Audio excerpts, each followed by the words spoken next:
Hello friends, how are you. चलिए, तो ninth class में हमारे 2 चैप्टर्स कंप्लीट हो चुके हैं। तो जो आपका चैप्टर नंबर 3 है, कौन सा जो आपका चैप्टर नंबर 3 है, वो आपका है एटम्स एंड मॉलिक्यूल्स। कौन सा है वो आपका? Atoms and molecules. क्लियर। चलिए, तो आज हम इस चैप्टर के बारे में डिस्कस करते हैं कि मतलब क्या है इसका, है ना, कि what is atoms and what is molecules. सब बहुत ही ज्यादा न्यू वर्ड्स है ना, तो उसको हम पढ़ते हैं। ठीक है, तो चलिए हम पहले थोड़ा सा बेसिक पढ़ लेते हैं चैप्टर का। After that I will read what is atoms and molecules. ठीक है, चलिए, तो बहुत ही ज्यादा इंपॉर्टेंट चैप्टर है। क्लास 11th में जो चैप्टर आप यहाँ पे पढ़ेंगे, उसी से आप स्टार्टिंग करेंगे क्लास 11th की। ठीक है, तो बहुत ही अच्छा चैप्टर है, आप सभी को पहले अच्छे से पढ़ना है। अदरवाइज कोई भी प्रॉब्लम आती है तो you can discuss with me. ठीक है, चलिए, तो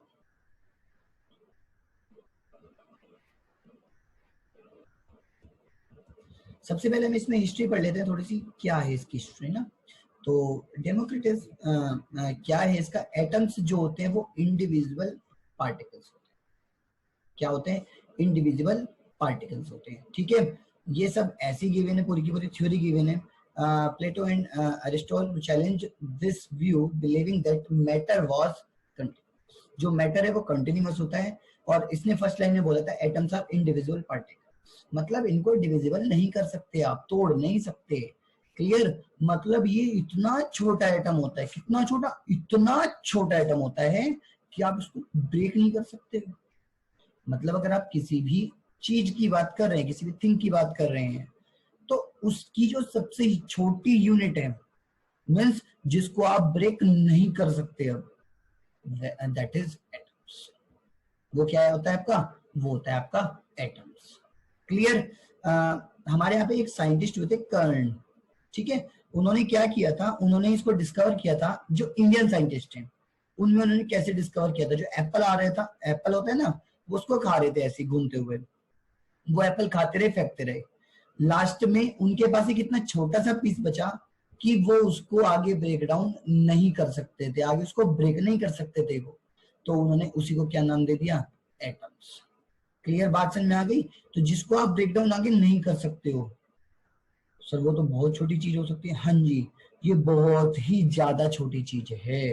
अप्रोक्स इसका साइज जो होगा, जो इसकी रेडियस होगी, वो इतने के अप्रोक्स होगी, 10⁻⁻12 to 13 के। ठीक है। Newton proposed the idea of invisible particle in the air called atoms. ये मैंने आपको बता ही दिया। Antoine Lavoisier conduct experiment demonstrating mass of product equals to mass of reactant. ये भी आ गया आएगा। ठीक है, ये तो हमने इससे पढ़ी। उसके बाद जॉन डाल्टन हिस्ट्री आएगी, डाल्टन थ्योरी, उसको भी हम अभी पढ़ेंगे आगे। ठीक है, अभी फिलहाल जितना बेसिक था मैंने आपको इसमें क्लियर किया है। इसी चैप्टर के अंदर आगे सब कुछ टॉपिक्स ही आएंगे। ठीक है, चलिए, तो आगे की साइड पढ़ते हैं। सबसे पहले हम पढ़ते हैं क्या? Dalton's atomic theory. अच्छी थ्योरी है, इंपॉर्टेंट भी थ्योरी है थोड़ी सी, तो इसको आप सभी अच्छे से पढ़ेंगे। ठीक है, सबसे पहले इसने कहा कि जो मैटर है, क्या? Matter is made up of tiny particles called atoms. तो जो एटम्स होते हैं वो बहुत ही ज्यादा छोटे छोटे पार्टिकल से मिलकर बनते हैं। सॉरी, हाँ, छोटे छोटे पार्टिकल से मिलकर बनते हैं। उनको हम क्या बोलते हैं? एटम्स बोलते हैं। एटम्स जो होंगे वो इंडिविजिबल होंगे, उनको आप ब्रेक नहीं कर सकते। Clear. And can not be created और डिस्ट्रॉयड। क्लियर। मतलब क्या हुआ सर इसका? कि जो एटम्स होते हैं वो ना तो आप उनको क्रिएट कर सकते हो, ना तो आप उनको बना सकते हो, और ना ही आप उनको डिस्ट्रॉय कर सकते हो। मतलब ना तो आप उसको बना सकते हो और ना आप उसको खत्म कर सकते हो। फॉर एग्जाम्पल, आपने पढ़ा था कंजर्वेशन ऑफ एनर्जी। क्या पढ़ा था? Energy can not neither be created nor be destroyed. पढ़ा था कुछ ऐसा ही। तो बिल्कुल सिमिलर एटम्स में होता है कि एटम्स को ना तो बना सकते हैं और ना आप डिस्ट्रॉय कर सकते हैं। ठीक है। Atoms of a given element are similar in mass and properties. Suppose मैं मटेरियल की बात करूं, ये आपका कोई मटेरियल है, तो इसके जो एटम्स हैं चाहे वो आप यहां से कोई एटम्स को उठा लो,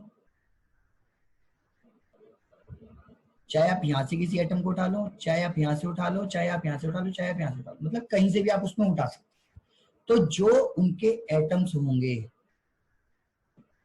जो उनके क्या होंगे, एटम्स होंगे, वो सिमिलर होंगे किसमें, मास में भी और प्रॉपर्टी में भी। मतलब अगर आपकी नॉलेज में देखा जाए, अगर ये वाला एटम बहुत पड़ता है और इसके 90% मार्क्स आते हैं, तो बेटा इस वाले एटम के भी उतने ही परसेंट मार्क्स आएंगे। अगर मैं कहने लगूं जो ये है ना, ये वाला एटम, इसका वेट जो है वो 60 किलो है, कितना है इसका वेट, 60 केजी, तो बेटा इसका भी कितना होगा, 60 केजी। क्लियर, अगर इसका 60 केजी है तो इसका भी 60 केजी ही होगा। मतलब वो सिमिलर होंगे, क्या होंगे वो होंगे सिमिलर, सर सिमिलर होंगे वो। क्लियर, चलिए तो अगर सेम होंगे, एक एलिमेंट की अगर मैं बात करूं, उसके एटम सेम होंगे, मतलब सिमिलर होंगे और सिमिलर ही उसकी प्रॉपर्टीज होंगी। और डिफरेंट की बात करूं तो उनकी प्रॉपर्टीज भी डिफरेंट होंगी और मास भी उनका डिफरेंट होगा। क्लियर, बात आ गई समझ में। चलिए तो नेक्स्ट देखिए, atoms combine in small whole number ratios to form compounds.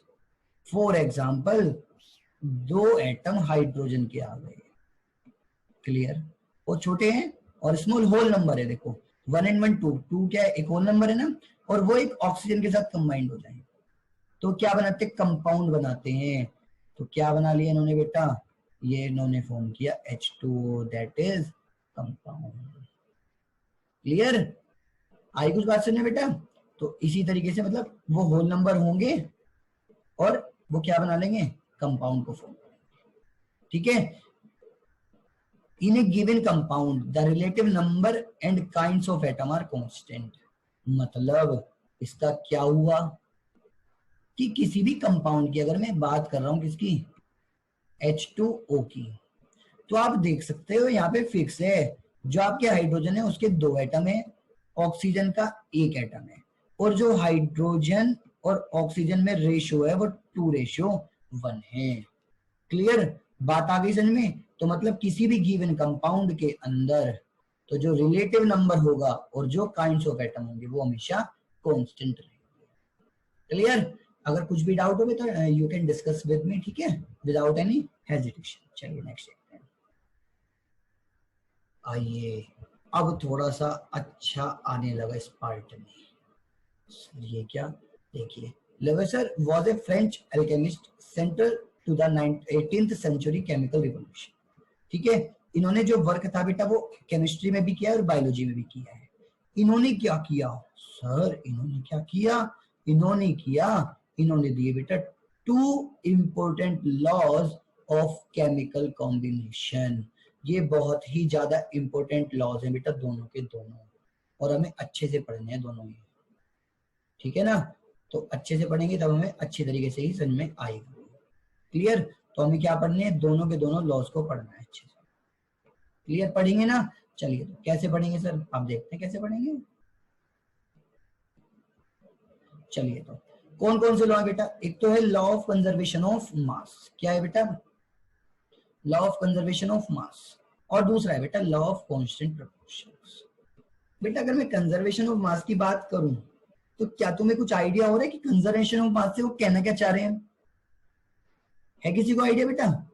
Sir अभी आपने कंजर्वेशन ऑफ एनर्जी का रूल बताया था और उसमें आपने कहा था sir energy neither be created nor be destroyed.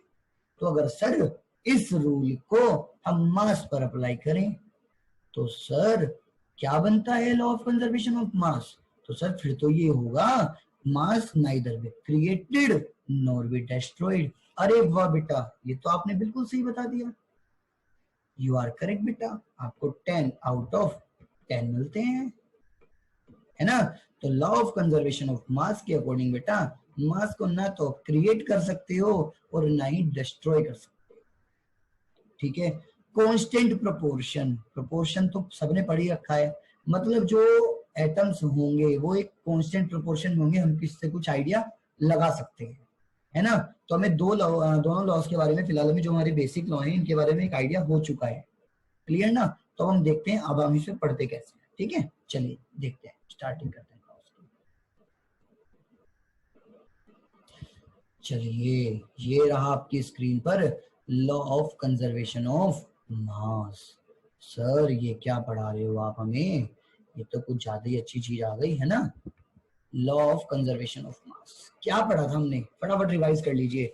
Sir हमने एनर्जी के बेस पर इस रूल को लिखा था और उस रूल के according mass neither be created nor be destroyed. अरे वाह, ये तो बिल्कुल यही लाइन लिखी हुई है, मास can neither be created nor be destroyed in a chemical reaction. Clear? अब देखिए, this law is applicable to only chemical reaction only and excludes nuclear and other such reaction. जो आपकी केमिकल रिएक्शन होंगी केवल ये रूल उन्हीं पर apply होगा, अदरवाइज रूल नहीं अप्लाई होगा। सर ऐसी कैसी बात कर रहे हो, तो मतलब आपने हमें आधा अधूरा पढ़ाया है? नहीं जी, जो आपकी न्यूक्लियर और अदर रिएक्शंस होती हैं वो आपकी कुछ अलग ही तरीके की होती हैं। अब इनमें आगे आप पढ़ोगे, इनमें electron, neutron, alpha particles, beta particles, mesons, पता नहीं क्या क्या बाहर निकलता है। और इसमें आप पढ़ेंगे मास में भी चेंज आ जाता है, जिसको हम नाम देते हैं मास डिफेक्ट। ठीक है, वो आपके यहाँ पर 12th में है, उसे आपको पढ़ना है फिजिक्स में। ठीक है, तो न्यूक्लियर रिएक्शन में ये रूल अप्लाई नहीं होता है।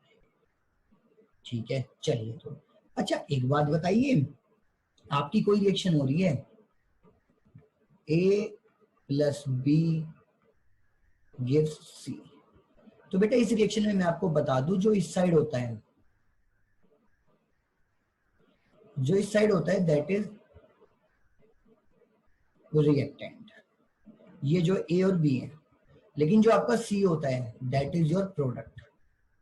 क्या होता है आपका प्रोडक्ट?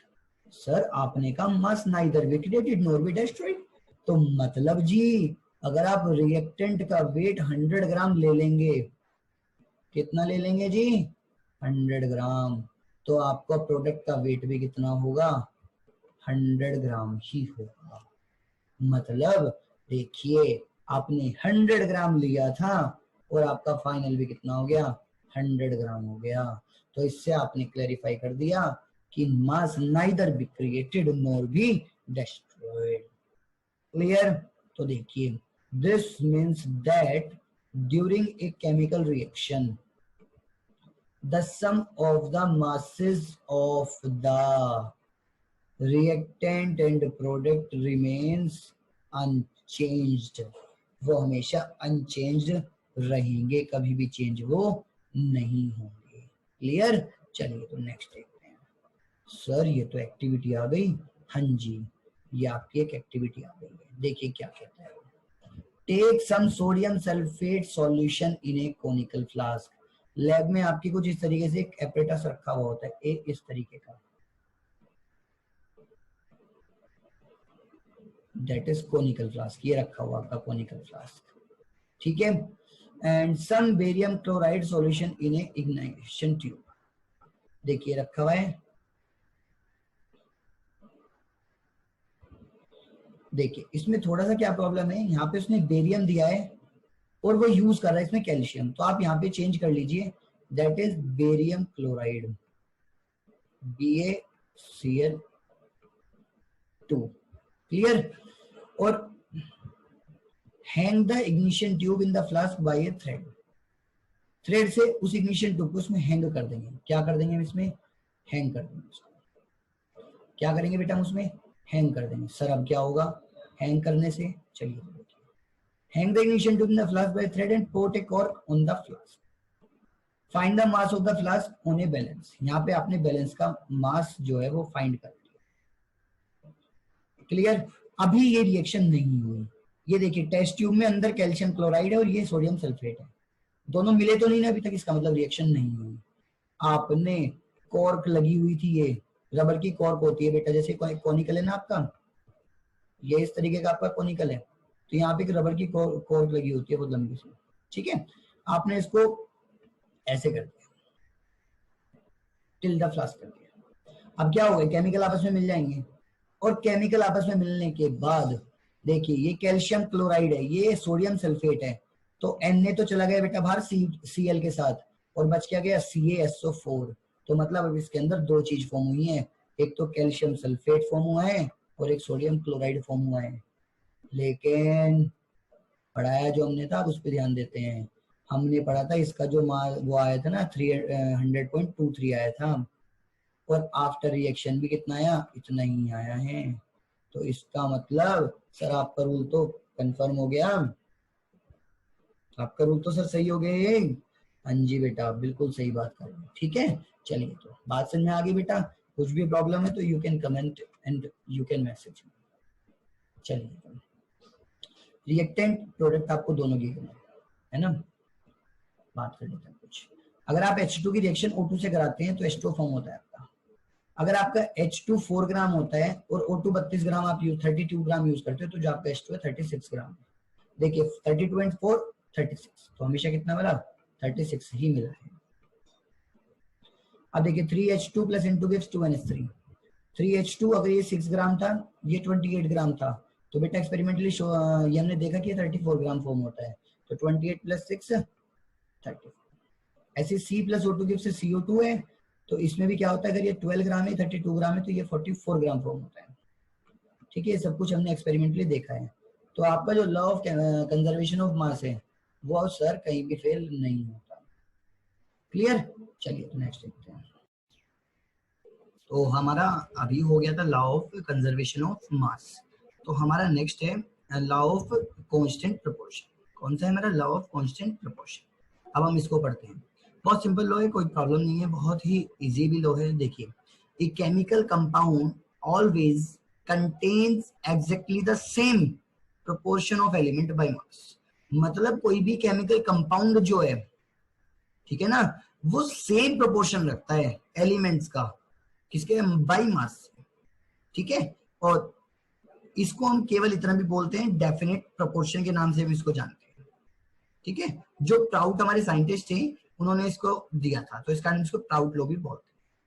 ठीक है, अब सर ये क्या है, ये तो हमें समझ में नहीं आया, आपने तो बता दिया। तो देखिए इसको दोबारा से हम एक बार पढ़ते हैं। A chemical compound always contains exactly the same proportion of elements by mass. मतलब अरे कोई केमिकल कंपाउंड जो होगा, जो केमिकल कंपाउंड होगा वो एग्जैक्टली सेम प्रोपोर्शन रखेगा एलिमेंट्स का। सपोज H2O है, वो दोनों जो एलिमेंट है इन दोनों का जो प्रोपोर्शन है, मतलब इन दोनों का जो रेशियो है वो हमेशा सेम रखेगा। और वो जो प्रोपोर्शन हम देखेंगे किसका देखेंगे, वो हम मास का देखेंगे। किसका देखेंगे हम, मास का। चलिए तो हम इसका एक एग्जांपल करते हैं तो और बेटर समझ में आएगा। ठीक है, क्योंकि केमिस्ट्री में विदाउट एग्जांपल कुछ नहीं है, पता है ना आप सभी को। चलिए तो लॉ ऑफ कांस्टेंट प्रोपोर्शन में कहना क्या चाह रहा है, देखिए वो उसके अकॉर्डिंग कोई भी वाटर मॉलिक्यूल है, मैंने आपको बताई थी बात। अब इस H2O में अगर देखें तो आप 2H हैं और एक O है ना। हाइड्रोजन का मास जो होता है वो 1 होता है, तो 2 हाइड्रोजन है तो मास कितना हो गया बेटा, 2 1 जा 2। आपको इन दोनों का रेशियो फाइंड करना है, तो रेशियो ऑक्सीजन में कितना होता है 16। सिंप्लीफिकेशन सब पे आता है, 2 1 जा 2 एंड 2 8 जा 16, तो कितना आ गया हमारा 1/8 है ना रेशियो, 1/8 का रेशियो है। ठीक है ना। ऐसी अमोनिया में देखिए NH3, नाइट्रोजन में कितना होता है आपका 14, हाइड्रोजन कितना आपके पास 3, और एक हाइड्रोजन का होता है 1, तो 3 1 जा 3, तो नाइट्रोजन में कितना होता है 3 रेशियो 14। ठीक है, ये देखो। ऐसे CO2 में अगर हम बात करें तो CO2 कार्बन में कितना होता है 12 रेशियो, ऑक्सीजन का होता है 16 और कितने 2 है, तो 16 2 जा 32। अगर इसको सिंप्लीफाई करें, आप क्या करें, इसको सिंप्लीफाई करें तो 4 से डिवाइड कर दूं, 4 3 जा 12 और 4 8 जा 32, तो what is your final ratio, 3:8। तो मतलब एक डेफिनेट रेशियो होता है, ऐसा नहीं होता कि कुछ भी रेशियो हो जाएगा। तो अगर मैं वाटर की बात करूंगा तो हमेशा जो रेशियो होगा वो 1/8 आएगा। कितना आएगा वो रेशियो, हमेशा रेशियो 1/8 आएगा। अगर अमोनिया की बात करूंगा, NH3 की बात करूंगा, तो हमेशा रेशियो 3/4 आएगा। और CO2 की बात करूंगा तो रेशियो 3/8 आएगा। क्लियर, बात समझ में आ गई बेटा? कोई प्रॉब्लम हो, कोई डाउट हो तो you can comment and you can contact with me, I will solve. ठीक है, अब न्यूमेरिकल प्रॉब्लम करते हैं कि सर न्यूमेरिकल प्रॉब्लम तो बहुत अच्छी है और बहुत इंपॉर्टेंट भी है। उसने कहा बेटा कार्बन 3 ग्राम था आपके पास, वो 8 gram carbon, sorry 3 gram carbon जो है बेटा वो यहाँ पे बेटा कार्बन की जगह लिखिए ऑक्सीजन। तो 3 ग्राम कार्बन जो है वो 8 ग्राम ऑक्सीजन से रिएक्ट करके प्रोड्यूस करता है CO2। ठीक है, क्या करता है बेटा वो CO2 प्रोड्यूस करता है। Calculate the amount of oxygen required to react with इतने ग्राम। मतलब आपको उसने दो कंडीशन दिए हैं यहाँ पे। फर्स्ट कंडीशन में उसने कहा है कि जो आपका 3 ग्राम कार्बन है वो रिएक्ट कर रहा है 8 ग्राम ऑक्सीजन के साथ, मतलब 3 gram carbon react with 8 gram of oxygen. ठीक है, और प्रोड्यूस कर रहा है CO2। तो आपकी रिएक्शन आ गई C+O2 गिव्स CO2। ठीक है, फर्स्ट कंडीशन क्या है आपकी, 3 ग्राम 8 ग्राम से रिएक्ट कर रहा है, तो बेटा 3 ग्राम कार्बन के और 8 ग्राम ऑक्सीजन के। क्लियर। सेकंड कंडीशन में उसने कहा है calculate the amount of oxygen required to react with इतने ग्राम ऑफ कार्बन। तो जी कैसे करेंगे, कार्बन अगर इतने ग्राम है तो आपको ऑक्सीजन फाइंड करना है। तो आपने क्या मान लिया, ऑक्सीजन आपका x ग्राम है। और मैंने क्या कहा था कि कोई भी अगर कंपाउंड की मैं बात करूंगा ना तो फिक्स्ड प्रोपोर्शन में होंगे। किस तरीके से जी, कार्बन यहाँ पर 3 ग्राम है और यहाँ पे 4.5 ग्राम है, तो 3/4.5 इक्वल्स टू 8/x। क्लियर। और after calculation you will get 12 gram of oxygen. तो मीन्स अगर 3 ग्राम कार्बन 8 ग्राम ऑक्सीजन के साथ रिएक्ट कर रहा है तो बेटा जी 4.5 ग्राम को रिक्वायरमेंट होगी 12 ग्राम की। क्लियर, बात समझ में आ गई बेटा? नॉर्मली सॉल्व करना है क्रॉस मल्टीप्लीकेशन करके और फाइंड वैल्यू x की। एनी डाउट, कोई डाउट हो तो बेटा you can comment and you can contact with me. या वेरी गुड, चलिए बेटा नेक्स्ट देखते हैं। अब देखिए ये कैसे करेंगे। अब 3 ग्राम हाइड्रोजन जो है बेटा वो रिएक्ट करके 14 ग्राम ऑफ नाइट्रोजन बना रही है, तो प्रोड्यूस हो रही अमोनिया बना रही है। सर क्या कह रहे हो आप? हाँ जी मैं बिल्कुल सही कह रहा हूँ। तो क्या 3 ग्राम जो हाइड्रोजन है वो आपकी रिएक्ट करके 14 ग्राम नाइट्रोजन से प्रोड्यूस कर रही है अमोनिया। ठीक है, तो देखिए calculate the amount of ammonia produced. आपको अमोनिया जो प्रोड्यूस्ड है उसका अमाउंट फाइंड करना है जब 7.5 gram of hydrogen react with 21 gram of nitrogen. Clear, आई कुछ बात समझ में यहाँ पे? पहले ये बताइए आप मेरे को, तो नहीं आई है। चलिए तो देखिए अब कैसे करेंगे। आपको 3 ग्राम आपकी हाइड्रोजन रिएक्ट करके 14 ग्राम नाइट्रोजन से 17 ग्राम नाइट्रोजन बना रही है। सर एक बात तो बताइए, ये आया कहां से 17? ये तो हमारे पास है ही नहीं, कहां से ले आए सर आप इसको? हाँ जी अभी हम इसमें बताएंगे हम कहां से लेके आए इसको। एक देखिए तो NH3 नाइट्रोजन कितना है 14 प्लस हाइड्रोजन कितना है बेटा 3, तो कितना आ गया 17। अब उसने कहा कि 7.5 ग्राम आपके पास हाइड्रोजन है, 21 ग्राम आपके पास नाइट्रोजन है, आपको अमोनिया का अमाउंट फाइंड करना है। सर ये क्या बात कर रहे हो? हाँ जी बिल्कुल सही बात कर रहे हो। अब उसने सबसे पहले क्या किया, कैलकुलेट H/N रेशियो, हाइड्रोजन और नाइट्रोजन का रेशियो फाइंड किया। ठीक है, तो 7.5 क्या है हाइड्रोजन है, 21 क्या है आपकी नाइट्रोजन है, तो कितना रेशियो आ गया 5/14 का रेशियो आ गया। 5/14 ratio indicate that hydrogen is present in excess. कुछ बात समझ में आई बेटा? नहीं है कुछ बात समझ में आई?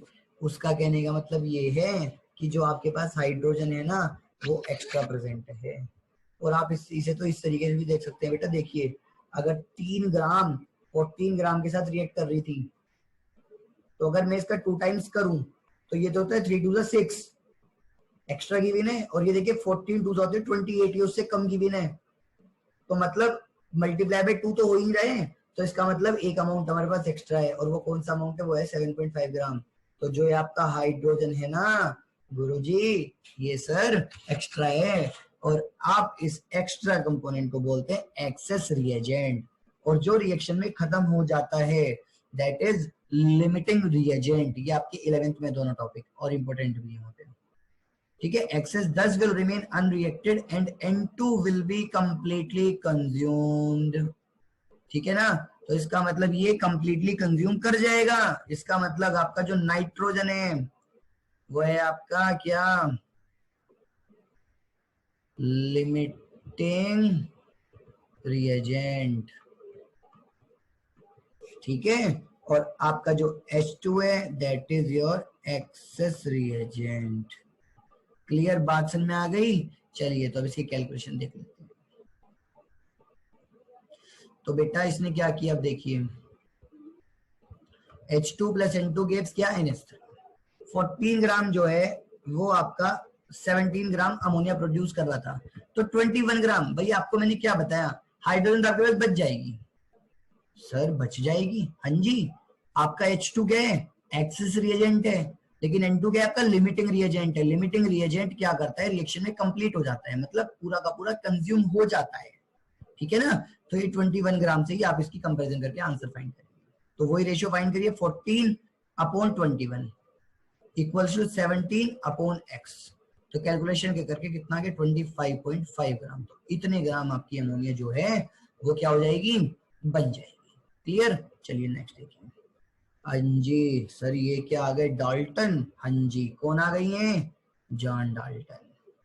ये क्या जी सर, ये क्या है, इन्होंने बेटा डाल्टन एटॉमिक थ्योरी दी थी। कौन सी थ्योरी दी थी बेटा, Dalton atomic theory, Dalton atomic theory, और इन्हें इसी के ऊपर नोबेल प्राइज भी मिला था, ठीक है ना। चलिए तो ये क्या है सर, आप समझते हैं इसको। सिंपल है बेटा, कुछ नई चीज नहीं बताएंगे, मैंने सब कुछ बता दिया था पहले। Elements are made up of extremely small particles. जो आपका एलिमेंट्स होता है वो बहुत ही छोटे छोटे पार्टिकल्स से मिलके बनेगा, और जिन पार्टिकल्स को आप क्या नाम दोगे बेटा, एटम्स। और मैंने क्या बताया था बेटा, atoms of a given element are identical in size, mass and other. आपको मैंने एग्जांपल दिया था ना कि दो स्टूडेंट हैं और इसके भी 90% आते हैं, इसके भी 90% आते हैं, वो मैंने चूज की थी ना क्लास में अंदर में से, तो वो वाली बात है, ठीक है। लेकिन जो डिफरेंट एलिमेंट्स होंगे वो साइज में और मास में डिफर होंगे, ठीक है। एटम्स जो है वो कैन नॉट बी सब डिवाइडेड, क्रिएटेड और डिस्ट्रॉयड। एटम्स को आप बेटा ना तो बना सकते हो, ना डिस्ट्रॉय कर सकते हो, ना तो तोड़ तो बिल्कुल नहीं सकते बेटा। क्या कह रहे हो सर, घर जाके तोड़े, नहीं बिल्कुल नहीं तोड़ोगे बेटा, आप तोड़ ही नहीं सकते एटम को। इन शॉर्ट आप नेकेड आई से देख ही नहीं सकते, आप अपनी आई से देख ही नहीं सकते बेटा, तोड़ोगे तो तब ना। चलिए तो this postulate is a result of law of conservation of मास। तो जो रिजल्ट है वो कहां से मिल गया हमें, कंजर्वेशन ऑफ मास।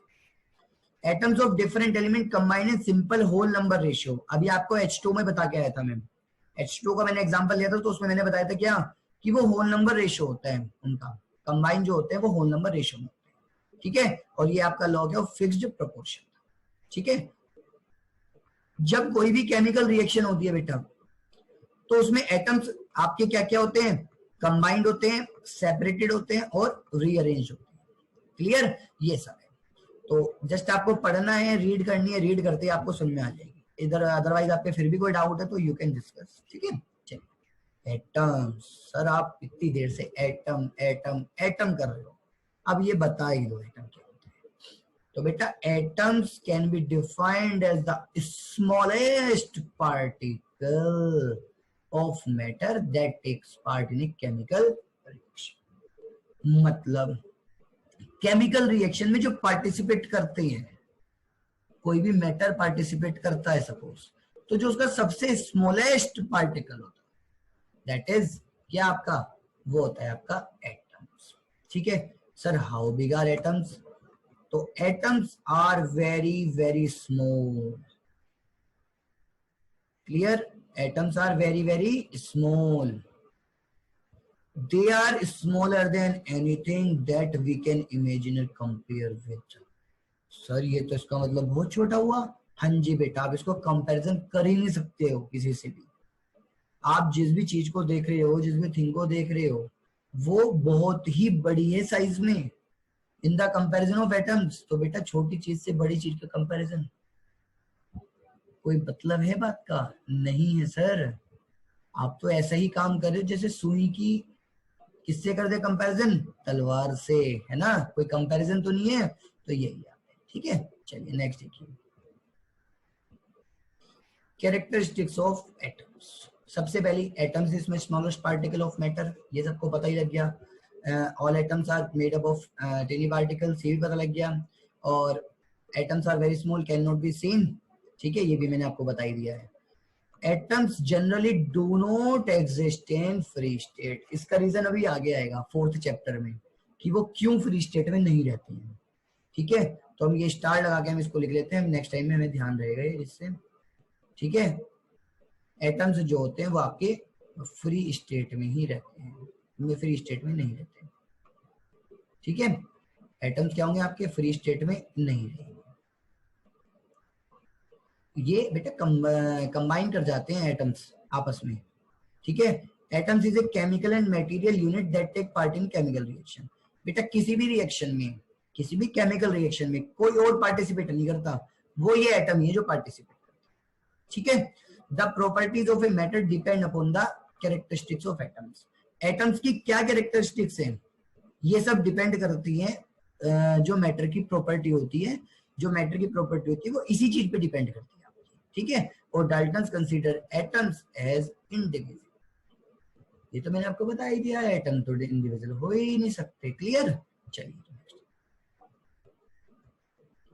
अब डाल्टन ने सिंबल यूज क्या किया? डाल्टन ने अलग अलग सिंबल यूज किए हैं। ऑक्सीजन को उसने इस तरीके से डिनोट किया, हाइड्रोजन को इस तरीके से, नाइट्रोजन को इस तरीके से, कार्बन को इस तरीके से, सल्फर ऐसे, ये बीच में सर्किल बना के उसको क्रॉस कर दिया, फॉस्फोरस को ऐसे, गोल्ड ऐसे, प्लेटिनम ऐसे, सिल्वर ऐसे, ठीक है। ये सब आप देख सकते हैं उन्होंने किस किस को कैसे कैसे डिनोट किए। By Dalton and pictographic symbol, इन्होंने कौन से सिंबल यूज किए थे बेटा? पिक्टोग्राफिक। सर अब तो हमने कहीं देखे नहीं है। हाँ जी, अब कैसे देखोगे, अब तो यूज ही नहीं होते बेटा ये। चलिए, तो symbols for different elements. Modern alphabetical notation was introduced in 1814 by Berzelius. Berzelius ने बेटा नई हमको अल्फाबेट दे दी है, ठीक है। In the notation of first letter of English, first letter English का होता है, लेकिन बेटा वो कौन सी लैंग्वेज होती है? या तो ग्रीक होती है या फिर लैटिन, ठीक है। Name of element followed by second, मतलब फॉर एग्जांपल जैसे सोडियम आपने देखा है Na, तो first alphabet and then second. और लेकिन कंडीशन ये है बेटा, जो फर्स्ट एलिमेंट होगा वो अपर केस होगा हमेशा। The first letter is mandatory and always written in upper case. अगर कभी कभी आप कॉपी में बेटा स्मॉल लिख के भेज दो ना, तो टीचर के माइंड में आ जाता है, अरे बेवकूफ है बच्चा तो बेटा, इस पे तो कुछ भी नहीं आता। तो हमेशा ये जो होगा वो अपर केस में होगा, लेकिन जो छोटा होगा बेटा सेकंड पे होगा वो लोअर केस में होगा। जैसे ए है तो वो लोअर केस में। सिंबल ये गिवन है आपको अभी नेक्स्ट लाइन में, ठीक है। चलिए नेक्स्ट, ये सब बेटा आपको सिंबल है, ये आपको कॉपी में नोट करने की जरूरत नहीं है। 1 to 20 एटॉमिक नंबर जो होते हैं 1 to 20 वो आप नोट कर सकते हैं, ठीक है। जैसे एल्यूमिनियम Al हुआ बेटा आपका, ऑर्गन Ar हुआ आपका, है ना। ये सब है। बेरिलियम Be हुआ, बोरोन हुआ, ब्रोमीन हुआ, कैडमियम हुआ, कैल्शियम Ca। आप देख रहे हैं ना बेटा, सभी में क्या है? सभी में फर्स्ट वर्ड जो है वो कैपिटल है, अपर केस है, और सेकंड क्या है? स्मॉल है, ठीक है। जस्ट एक बार रीड कर लेना इनको, गोल्ड, है ना, फ्लोरीन, ये सब आप इनको एक बार याद कर सकते हैं, ठीक है। चलिए नेक्स्ट, चलिए symbols for different elements. For example बेटा एंटीमनी है, एंटीमनी का जो लैटिन नेम है बेटा वो स्टीबिनम है, तो इस कारण इसको SB से डिनोट करते हैं। कॉपर का क्या है? क्यूरामिन, तो इस कारण इसको Cu से डिनोट करते हैं। गोल्ड का है बेटा एरम, तो Au। आयरन Fe, फेरम होता है क्योंकि। लेड बेटा प्लम्बम होता है, तो Pb। मरकरी को हाइड्रेजरम बोलते हैं बेटा, इस कारण इसको Hg से, मतलब पोटेशियम, ये तो आपको याद भी करना है बेटा, कैलियम होता है ये, तो कैलियम का K यूज हुआ है इसमें, ठीक है। तो इस तरीके से सब यूज होते हैं, ठीक है। और टंगस्टन जो सिंबल है बेटा वो W पे, और वो जर्मन नेम बेटा वोल्फोम है, ठीक है। तो उस वहां से आया। चलिए नेक्स्ट, ये आपको नोट करना है। एटॉमिक मास, सर ये क्या लिया है आप? हाँ जी, पढ़ना तो है ही हमें। जो भी किसी एटम का मास होगा, mass of atom is called atomic mass. तो जो भी किसी एटम का मास होगा दैट इज एटॉमिक मास। ठीक है, तो बेटा mass of an atom is very small. तो देखिए the actual mass of one atom of hydrogen is equals to, आप देखिए बेटा 10 टू द पावर -24, कितना छोटा होता है। तो अगर मैं एक एटम की बात करूं तो बेटा उसका जो मास होता है वो बहुत ही ज्यादा छोटा होता है। ठीक है, तो हम एक रेस्पेक्ट में मान के चलते हैं। तो हमने इसमें सबसे पहले जो अर्लियर टाइम में मानते थे, हम उसमें ऑक्सीजन को मानते थे, was used as a standard for calculating atomic mass. क्यों मानते थे बेटा? इट फॉर्म ऑक्सीडाइज्ड, ये अपने मैक्सिमम इलेक्ट्रॉन के साथ ऑक्सीडाइज्ड फॉर्म कर लेता है। ठीक है, और which were used to calculate atomic mass. And second क्या है बेटा? Relative mass of maximum other element was obtained in whole number. तो बेटा जो relative mass of other element है उनके हम ऑब्टेन करते थे होल नंबर में मास को। ठीक है, इस कारण। लेकिन अब किसको मानते हैं सर? अब तो कार्बन को मानते हैं। चलिए, इसमें क्या है? Later oxygen was replaced by carbon as standard for relative mass atomic mass. ठीक है, अब कार्बन की जगह किसको मानते बेटा स्टैंडर्ड? ऑक्सीजन को। ऑक्सीजन का बेटा जो एक एटम का मास होता है वो 12U, यू को बोलते हैं एटॉमिक मास यूनिट। हर चीज की एक यूनिट होती है ना बेटा, तो इसकी भी एक यूनिट है। तो 1U जो आपका होता है वो 1/12 of the mass of A carbon atom. तो आपका जो 1U है वो 1/12 है किसके? जो भी आपका मास होगा कार्बन एटम। ठीक है, तो मतलब atomic mass of an element from a specified source is the ratio of the average mass per atom of the element to 1/12 of the mass of an atom of 12. तो मतलब जो आपका atomic mass होगा बेटा वो ratio होगा किसका? Average mass पर एटम का। किससे? 1/12 of the mass of an atom, और वो भी किसका? 12th C। ठीक है, अगर किसी मॉलिक्यूल एटम की बात करेंगे तो एटॉमिक मास, अगर मॉलिक्यूल की बात करेंगे तो बेटा मॉलिक्यूलर मास, और वो जो भी एटॉमिक मास होगा उन सबको ऐड करके हम मॉलिक्यूलर मास फाइंड कर लेंगे। ठीक है बेटा, for ionic compounds relative molecular mass is calculated on basis of chemical formula. ये मैं भी आपको बताऊंगा कि आयनिक कंपाउंड होते क्या है। ठीक है, उनमें क्या होता है? उनमें केमिकल फॉर्मूला के बेसिस पे हम फाइंड कर लेते हैं। ठीक है, कोई डाउट हो बेटा तो you can comment here and then you can contact.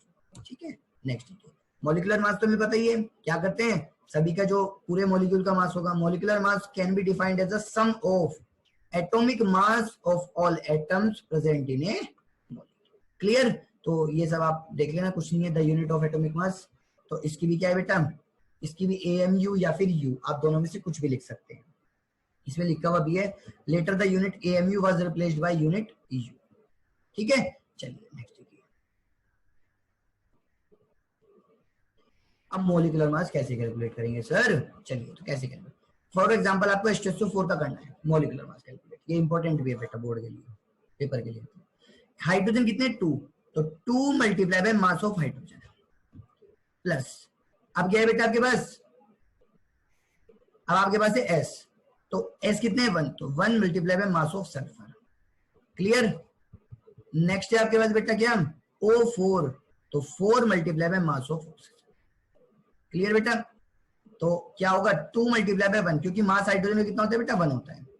Mass of sulphur कितना होता है? 32, और मास ऑफ ऑक्सीजन कितना होता है? 16। तो कैलकुलेट करके आपका फाइनल आंसर कितना आ गया? 98 AU। आप घर पे ट्राई कर सकते हैं बेटा। एक तो HNO3 का, ठीक है, एक आप H2SO5 का, और एक आप HCl का। ठीक है, ये सब आप फाइंड कर सकते हैं। ठीक है, एज अ होम। मॉलिक्यूल्स पढ़ा दिए वैसे तो a molecules is a group of 2 और more atoms that are chemically bonded together.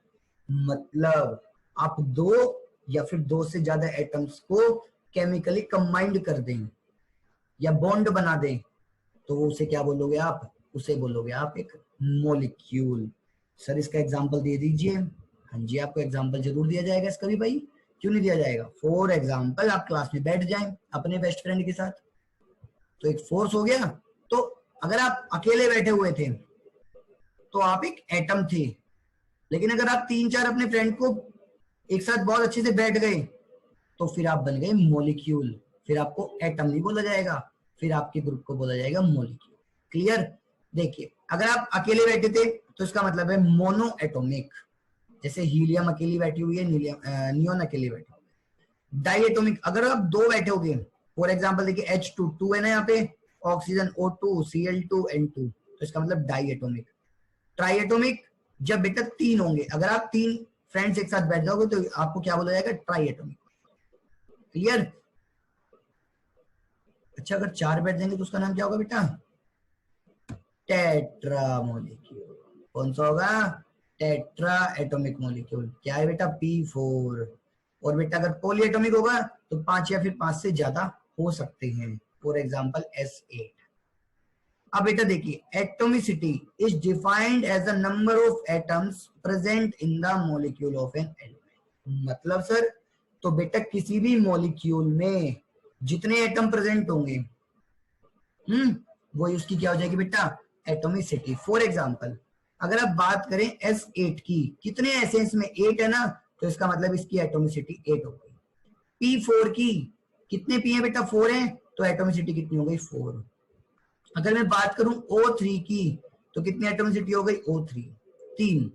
लेकिन अगर मैं बात करूं CO2 की तो 2 होगा बेटा आंसर, है ना। Sir answer is 2। सर नहीं, गलत है ये। हाँ जी गलत है। क्यों गलत है सर ये? अब सर इसका भी रीजन तुम्हें पता होना चाहिए ना। तो देखिए, एक तो यहाँ पर कार्बन है और ऑक्सीजन 2 हैं, तो टोटल एटम कितने हैं इसके अंदर, 3 है सर। तो बेटा your right answer is 3। Clear. चलिए तो नेक्स्ट देखिए। अब यह इसमें आपको मॉलिक्यूल्स गिवन है। देखिए ये आप थे बेटा और ये आपका फ्रेंड था, तो आप दोनों किस नाम से जाने गए, H2 मॉलिक्यूल। ऐसे ये आप, ये आपका फ्रेंड, अब आप मॉलिक्यूल के नाम से जाने जा रहे हो। देखो नाइट्रोजन मॉलिक्यूल Cl2 NO, एक ये आपका फ्रेंड, ये भी आपका फ्रेंड, है ना, H2O। मतलब अब आप क्या हो गए, अब आप सिंगल ना रह के कंबाइन हो गए, है ना। तो इस कारण अब आपको किस नाम से जाना जाएगा, अब आपको मॉलिक्यूल के नाम से जाना जाएगा। ठीक है। केमिकल फॉर्मूला देखिए, तो the chemical formula if A compound is a symbolic representation of its molecular composition. मतलब किसी भी मॉलिक्यूल की कंपोजिशन को रिप्रेजेंट करने के लिए उसको सिंबॉलिक तरीके से दिखाया जाता है, तो वही क्या होता है उसका केमिकल फॉर्मूला। फॉर एग्जांपल पानी, जल, क्या होता है, H2O। नेक्स्ट बात करते हैं कैल्शियम ऑक्साइड की, तो कैल्शियम ऑक्साइड क्या होता है, CaO। अमोनिया की बात करें तो NH3, K2SO4, potassium sulphate. Clear. ये सब हमने इसको केमिकल फॉर्मूला से। ठीक है, बहुत सारे हैं बेटे केमिस्ट्री में, है ना, तो आप सब पढ़ते रहना। आप देखिए केमिकल फॉर्मूले को लिखते कैसे हैं। फॉर एग्जांपल आपको HCl को लिखना है ना। H के ऊपर बेटा एक पॉजिटिव चार्ज होता है, Cl के ऊपर एक नेगेटिव चार्ज होता है। ठीक है, तो नेगेटिव बेटा यहाँ पे चला जाता है, पॉजिटिव यहाँ पे चला जाता है, एक एक था ना बेटा, तो इसका क्या बन गया, ओनली HCl बन गया। लेकिन अगर मैं बात करूं बेटा HS की, तो H पे बेटा पॉजिटिव होता है, सल्फर पे 2 नेगेटिव होता है, तो बेटा 2 तो यहाँ पर चले गई हैं और एक यहाँ पर चले गई, तो क्या फॉर्म हो गया, H2S। अपोजिट जाते हैं, ध्यान रखना इसको। सर ये क्या पढ़ा रहे हो आप हमें, 2 नेगेटिव 2 पॉजिटिव, आपने हमें बताया तो कुछ है नहीं। हाँ जी ये बात भी सही है आपकी। चलिए तो हम इसको भी पढ़ लेते हैं पहले, है क्या ये सब। अगर MgCl2 का बनाना है तो आप ऐसे बना सकते हैं, और कार्बन टेट्राक्लोराइड ये लिखा हुआ है इसमें आगे, टेट्राक्लोराइड, तो वो इस तरीके से बनेगा। ठीक है, तो इसमें आगे भी आपको केमिकल फॉर्मूलाज दिए बनाने को। आपको ये सब काम आपका किसमें बेटा, आपको ये वर्क होमवर्क में करना है। ठीक है, ये वैलेंसी जो फैक्टर है यही मुझे आपको असल में समझाना है पूरा का पूरा, और इसकी बात हम नेक्स्ट लेक्चर में करेंगे अपने। ठीक है, क्योंकि बहुत ही अच्छा टॉपिक है, हमें इसके इलेक्ट्रॉनिक कॉन्फ़िगरेशन भी सीखने हैं, ठीक है। जब हम इलेक्ट्रॉनिक कॉन्फ़िगरेशन सीखेंगे तो हम इसको बना पाएंगे, ठीक है। तो हम चलिए अब इस आगे चैप्टर को नेक्स्ट लेक्चर में कंटिन्यू करेंगे, और सभी अपने घर में रहेंगे क्योंकि कोरोना वायरस चलिए तो सभी अपने घर में रहेंगे। Stay safe, stay happy. Okay बेटा, थैंक यू।